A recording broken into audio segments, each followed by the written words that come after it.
and welcome to another episode. So I've got a very interesting case, a story that I would like to cover with you guys. Now, this story is coming out of Leeds. A 40-year-old businessman, Mansoor Mahmood Hussain, or better known to many as Manny, formerly an associate with the convicted murderer Mohammed Nasir Khan, or better known as Maggie, who was jailed last year for a total of 26 years after being convicted for the murder of Amris Iqbal. Now, Mr. Hussain lost his vast empire worth a total of £10 million after the National Crime Agency carried out an investigation.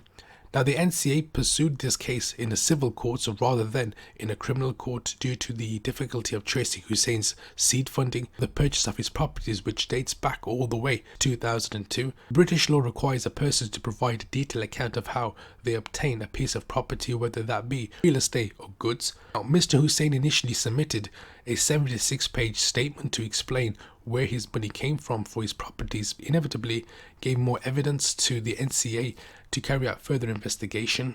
Now, a freezing order was obtained stopping the sale of transfer for 8 properties, plus a further 9 that were identified.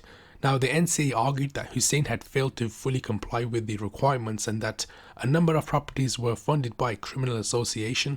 Now, Hussain has agreed to hand over a total of 45 properties across the country, four parcels of land including, and as well as an asset of 583,950 in cash with a combined value of close to £10 million. Now, as part of the settlement, the NCA has left him with 4 small properties that are still mortgaged and some cash that was not part of the original investigation. The settlement was agreed on August the 24th, and the High Court sealed the recovery order on October the 2nd of 2020 of this month. Now, Director General of the National Economic Crime Centre said, "This is a milestone in demonstrating the power of unexplained wealth orders with significant implications for how we pursue illicit finances in the UK." Now, this groundbreaking investigation has recovered millions of pounds worth of criminal obtained property. It is crucial for the economic health of local communities such as Leeds and the country as a whole that we ensure property and other assets are held legitimately.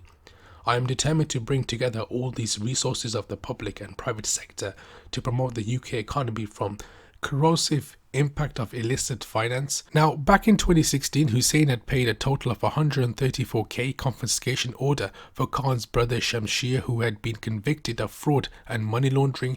He also allowed a convicted armed robber, Dennis Slade, to stay rent-free in his 7-bedroom house in Sandmoor Drive.